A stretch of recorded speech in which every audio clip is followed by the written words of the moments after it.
We have an incredible story for you. A World War II veteran who helped liberate a Nazi concentration camp was reunited with one of the former prisoners decades later.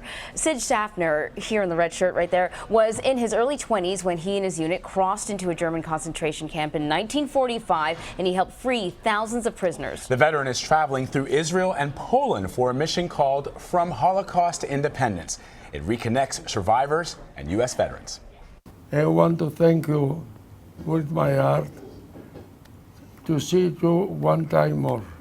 71 years after they first met, 90-year-old Marcel Levy and 94-year-old Sid Shafner reunited on an Israeli Air Force base. I'll tell you, this fellow is very popular with our guys. They all liked him. They hadn't seen each other in more than 2 decades. Shafner was one of the first U.S. soldiers to arrive at Dachau.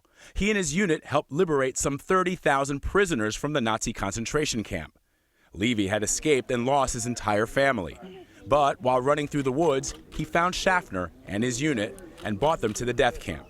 He later became their cook. Marcel was not a good cook, or was he good? He was good at washing the dishes, I'll tell you that. Shafner is on a 10-day mission through Poland and Israel. He is the last remaining soldier from his unit.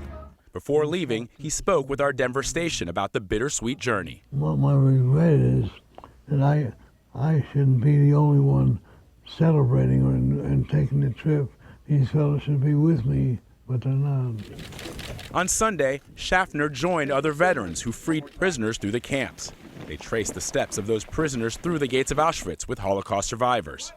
There's a big surprise for me. As Marcel and Sid described the lifelong bond forged on that day in Dachau. He'll always be one of us. Most of the boys are not here anymore, unfortunately, but he's still one of us. And you know, everything what I have today, it is because of you.